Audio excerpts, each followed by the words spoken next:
The rain hammered the gravel like 1,000 tiny accusations as the black sedan's taillights blurred into the Galician mist. I was 10, my small fists clenched around the strap of my soaked backpack, screaming, "Mama! Papa! Don't leave me here," until my voice cracked like thunder. But they didn't stop. The car vanished down the winding road to the Colegio de Santa Clara, abandoning me to the storm-swept gates of that stone fortress in northwestern Spain, where the Atlantic winds whispered secrets of rejection I'd spend a lifetime unraveling. That night, under the flickering bulb of my dormitory cell, I curled into a ball on the thin mattress, the echo of tires on wet pavement louder in my ears than the sobs of the other girls. The headmistress, Sister Elena, a wiry woman with a face like weathered oak and eyes that pierced like coastal gales, had bundled me inside without a word, her habit smelling of salt and incense. "Your parents left instructions," she said flatly, handing me a crumpled envelope sealed with wax. Inside, a single note in my mother's elegant script: "This is for your own good, Daniela. God will guide you here. Pray for forgiveness." Forgiveness? For what? For the way my heart had fluttered that summer afternoon in our villa's garden, when I'd stolen a glance at Carmen, the neighbor's daughter, her sun-kissed cheeks flushed as we chased fireflies, our fingers brushing in a way that felt like sunlight breaking through clouds. We'd moved to Spain 2 years earlier, my American parents chasing some vague dream of cultural immersion. Dad, a history professor from Boston with a penchant for Hemingway, convinced Mom that Galicia's rugged coasts held the key to authentic living. Mom, ever the optimist with her auburn curls and laughter like wind chimes, had packed our lives into crates and shipped them across the Atlantic. I was 8 then, wide-eyed at the stone villages and eucalyptus groves, trading my New England snow for this land of Celtic fiddles and pilgrim trails. But paradise cracked open that July day. Carmen and I, hidden behind the bougainvillea, had shared a secret game, our first, innocent kiss, tasting of stolen figs and curiosity. It was a whisper of something pure, something that made my chest ache with wonder. Papa found us. Bursting through the gate like a bull from the ring, his face purpled with rage, veins bulging under his tweed collar. "What in God's name is this abomination?" he'd bellowed, yanking me away by the arm, my sundress tearing at the seam. Carmen fled, her flip-flops slapping against the tiles, leaving me to face the storm alone. Mama arrived minutes later, her eyes wide with horror, clutching her rosary like a shield. They dragged me inside, the villa's cool tile floors doing nothing to chill the fire in their voices. "It's a phase," Mama pleaded to Papa, but he shook his head, quoting Leviticus like a verdict.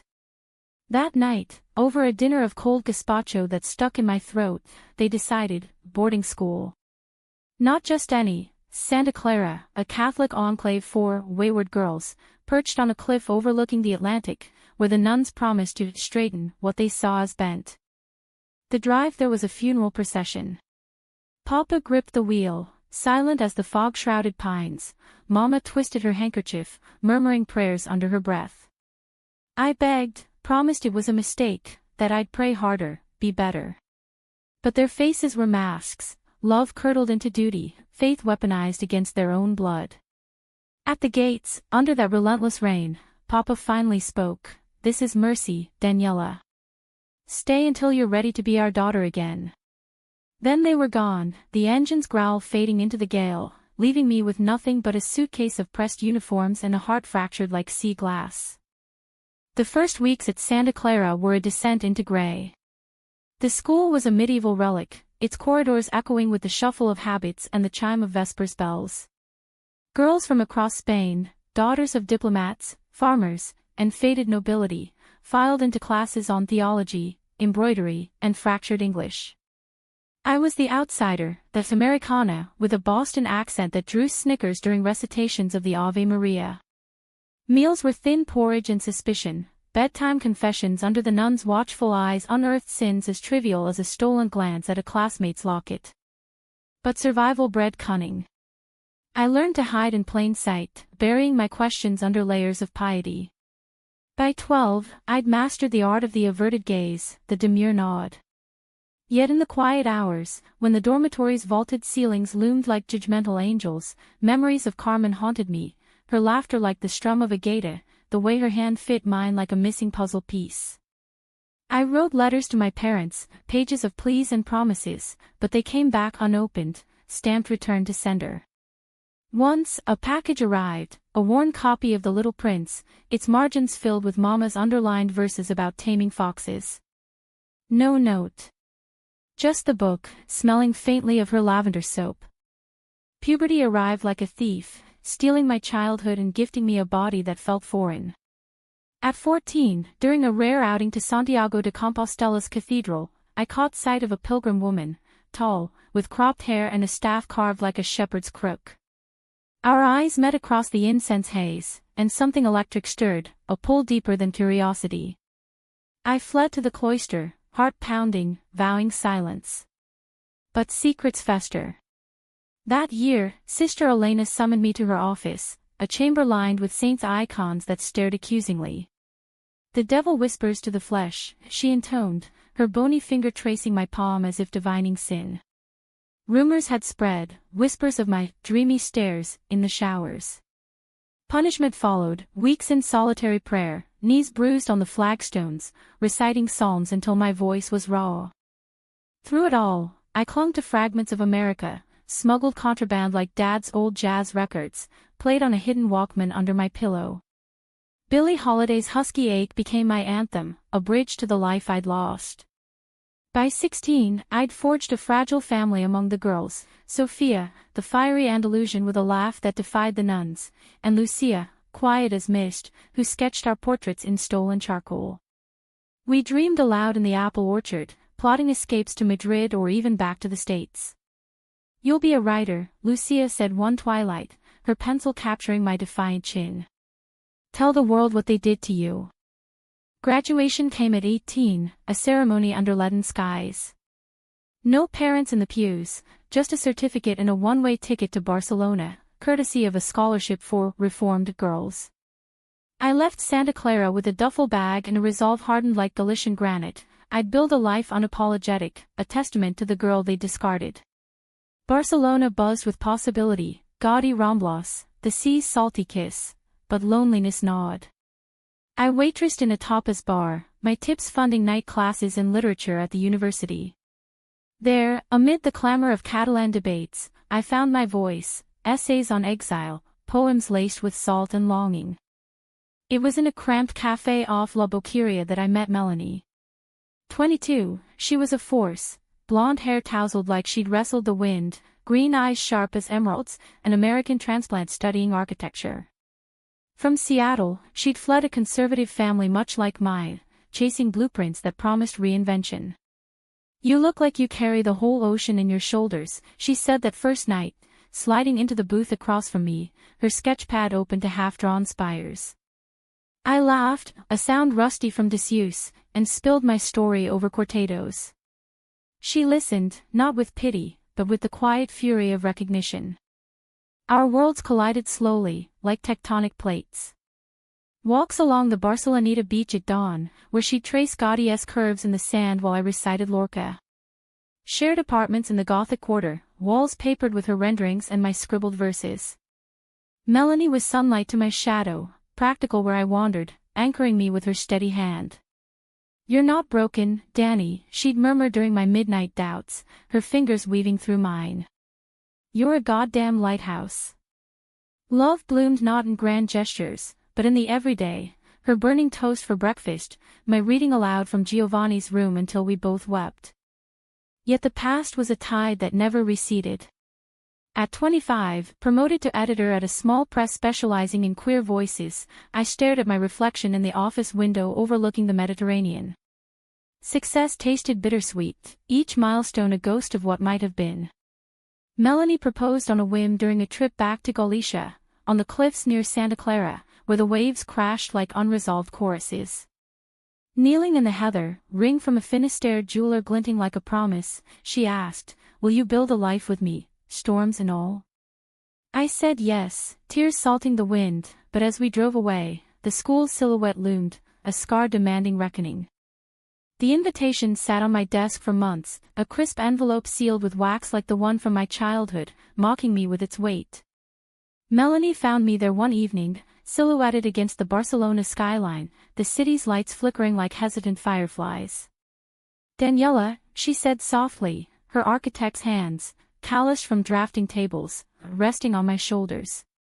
"It's not just paper. It's power." She was right, of course. Melanie always was, her Seattle pragmatism a ballast to my emotional tempests. But inviting them, my parents, to our wedding felt like handing a match to the pyre of my past. We'd chosen Galicia for the ceremony, a full-circle nod to where my story began and, perhaps, where it could heal. A vineyard near Ribadavia, its rows of albarino vines heavy with promise, under the watchful eye of the Mino River.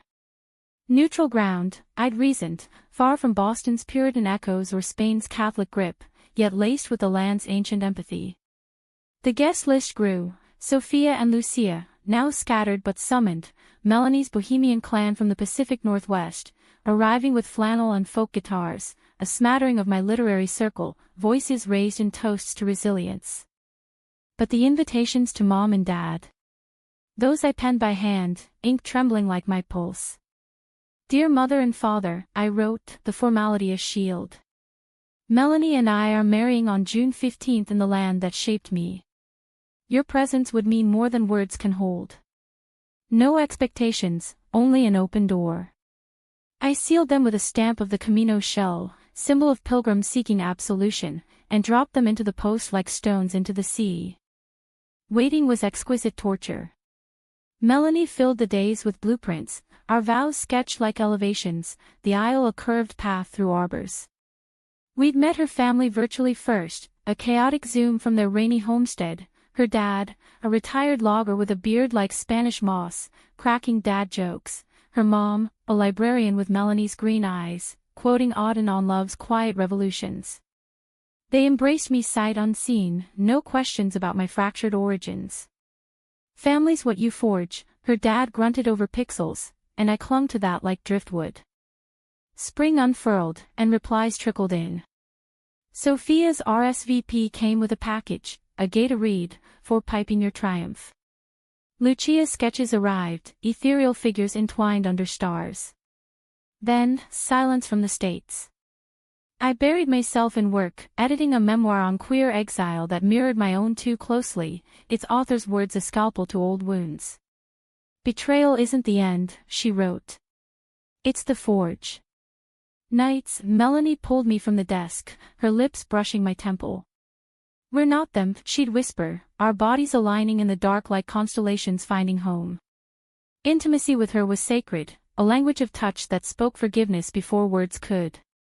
The first crack came in May, a letter forwarded from my old Boston address, untraceable, like a message from a ghost. Mom's handwriting, faltering now, "Daniela, my rose. We've prayed for this day. We're coming. But know we've changed too. Love, always. Changed." The word lodged like a thorn. Dad's postscript was briefer: "Proud of the woman you've become. See you soon." Proud. It echoed hollow, conjuring the rain-slicked gates, my screams unanswered. Airfare booked, hotel in Santiago confirmed. Melanie watched me pace our apartment, the eyesample's honeycombed blocks casting geometric shadows. What if they judge us? I fretted, folding linens with frantic precision. What if they preach? She stopped me mid-fold, her gaze steady. Then we show them grace they never gave. Or we ask them to leave. Your call, amour. Grace. The word from my childhood catechism, twisted now into something fiercer, a choice, not a chain. The flight from Barcelona to Vigo was a blur of turbulence, mirroring my gut. Melanie held my hand through the descent, her thumb tracing circles like a mantra. We rented a car, top down to let the coastal air scour our nerves, winding through eucalyptus tunnels to the vineyard. Ribadavia welcomed us with stone bridges and river mist, its medieval core a tapestry of Jewish history and wine lore, humanity's stubborn bloom amid persecution. Our inn was a converted Pazo, walls thick with 5 centuries, rooms overlooking terraced hills. That first night, we walked the riverbank, fireflies dancing like errant hopes. Whatever happens, Melanie said, pulling me close, this is ours. Rehearsal unfolded under a tentative sun, the officiant, a local lesbian rabbi with a voice like aged Rioja, guiding us through readings from Sappho and Whitman. Sophia arrived with hugs that crushed like waves, her Barcelona life now a gallery of fierce abstracts. Lucia followed, her portfolio bursting with wedding illustrations, us as intertwined vines, resilient against frost. Melanie's family touched down from Bilbao, a whirlwind of accents and accents, her brother's guitar slung over his shoulder, promising a Seattle shanty for the dance. But the undercurrent pulled. Dreams plagued me, the sedan's taillights, morphing into wedding lanterns that guttered out. I woke sweating, Melanie's arm a anchor. Talk to me, she urged over breakfast of pulpo and empanadas. So I did, unspooling the unsaid, the fear that their change was conditional, a performance for absolution. What if they see you and reject us both? Melanie cupped my face, her eyes fierce. Then they've lost twice over. But I believe in redemptions, Danny. Messy ones, earned in the dirt. The eve of the wedding dawned golden, the Mino shimmering like molten glass. Guests milled the vineyard, laughter mingling with the hum of bees. I slipped away to the chapel ruins nearby, a skeletal Gothic remnant, overgrown with ivy, where pilgrims once sought solace. Kneeling on mossy stone, I whispered to the wind, let this be enough. Let love win. As if in answer, my phone buzzed, a text from an unknown number, landed in Santiago. Driving now. Nervous but here. Love, Mom. They arrived at dusk, the rental Peugeot crunching gravel like bones underfoot. I watched from the arbor, heart a drum. Mom first, thinner than memory, auburn curls silvered, blue eyes shadowed by years. Dad behind, his tweed swapped for chinos, paunch softened, face etched with lines that spoke of quiet defeats. They carried a bouquet of wild heather, Mom clutching it like a lifeline. Daniela. Mom's voice broke on my name, stepping forward with arms outstretched. I froze, the girl at the gates warring with the woman I'd built. Then Melanie was there, her hand in mine, a silent vow. Welcome, I said, voice steady as the river. Hugs followed, awkward, perfumed with regret and Chanel No. 5. Dad's clasp was firm, his whisper gravel, you're radiant, kiddo. We're sorry. Sorry. The word unlocked something, a sob, a sigh. Dinner was a minefield navigated with wine. Stories flowed, Melanie's tales of rainy Seattle hikes, Sophia's rants on Franco's ghosts. Mom spoke haltingly of Boston winters, Dad's retirement to adjunct lectures on Iberian exiles, irony not lost. We were scared, Mom admitted over the tiramisu, her fork trembling. Your father and I, we thought faith demanded sacrifice. Ours. Dad nodded, eyes on his plate. I quoted scripture to justify cowardice. Biggest sin of my life. Betrayal's shadow lingered, though. Midway, Dad's gaze flicked to Melanie's hand on my knee, a flinch, quickly masked. So, architecture, he pivoted, voice strained. Melanie, ever the builder, bridged it, yeah, restoring old souls, like this place. Laughter eased in, tentative as dawn. Later, under stars pricked like promises, Mom pulled me aside. She's good for you. Strong. Tears welled. I was weak. But seeing you. Its grace returned. That night, in our suite overlooking the vines, Melanie and I lay entwined, the weight lifting like fog. You did it, she murmured. Opened the door. I traced her collarbone, the map of our shared map. We did. Sleep came deep, dreams of sedans turning back, headlights homeward. Dawn on wedding day broke with a chorus of birdsong, the vineyard awakening in hues of emerald and gold.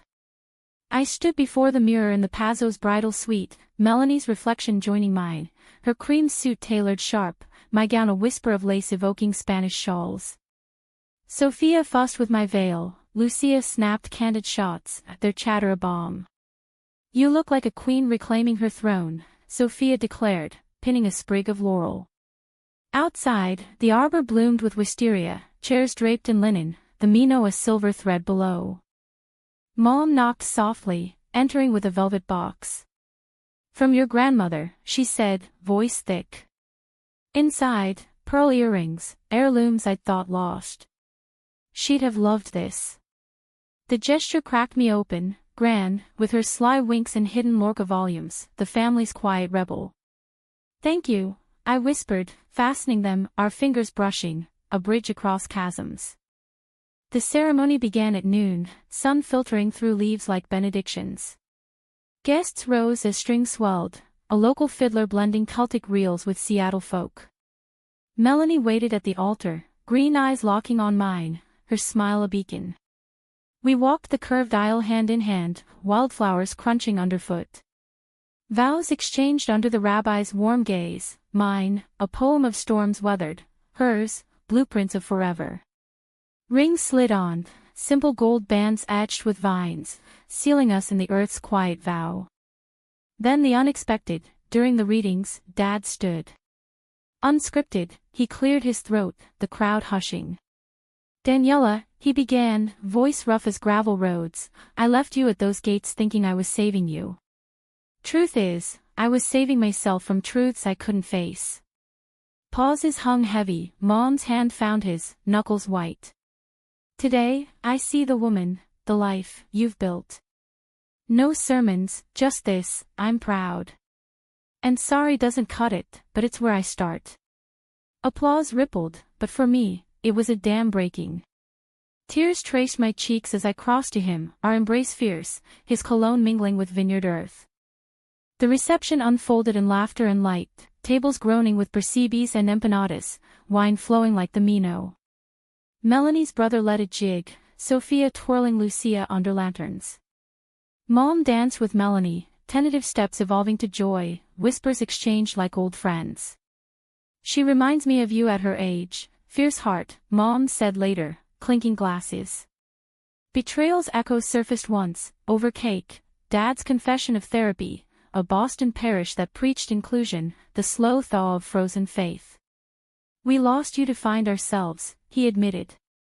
Not absolution, but accountability, the humanistic thread, frayed but mending. As dusk painted the hills violet, Melanie and I slipped to the riverbank, barefoot in the grass.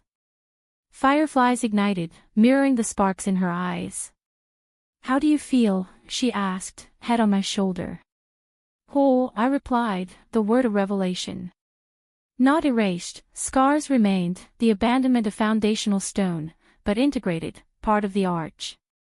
We'd returned to Barcelona, to blueprints and bylines, but this land held us now, its pilgrim paths a metaphor for journeys inward. Guests departed in waves, Sophia to her canvases, Lucia to her sketches, Melanie's kin to rainy shores. Mom and Dad lingered till dawn, breakfast on the terrace yielding plans, visits, perhaps, or letters unbroken. We'll earn it, Dad promised, gripping my hand. No fairy tale, redemption was work, iterative as Melanie's designs. But in their eyes, I saw glimmers, the love that birthed me, redirected through regret's prism. Driving back to Vigo for the flight, windows down, wind whipping our hair, Melanie squeezed my thigh. To new horizons, she toasted with a thermos of horchata. I leaned into her, the Atlantic a vast companion. Abandoned at 10, I'd wandered cloisters and coasts, forging love from loss. Inviting them hadn't erased the rain, it had summoned sun. In Spain's embrace, with Melanie's hand in mine, I was home, not the villa of my girlhood, but the life I'd claimed, resilient as Galician stone, blooming against all odds. Years later, we'll tell our daughter, if we choose that path, of gates and graces, of love's unyielding pull. For now, in the rearview, the vineyard fades, but its lessons linger, betrayal teaches boundaries, forgiveness forges freedom. And in the quiet of our shared gaze, Melanie and I know, we're the story's true ending, written in ink and stone, unbreakable.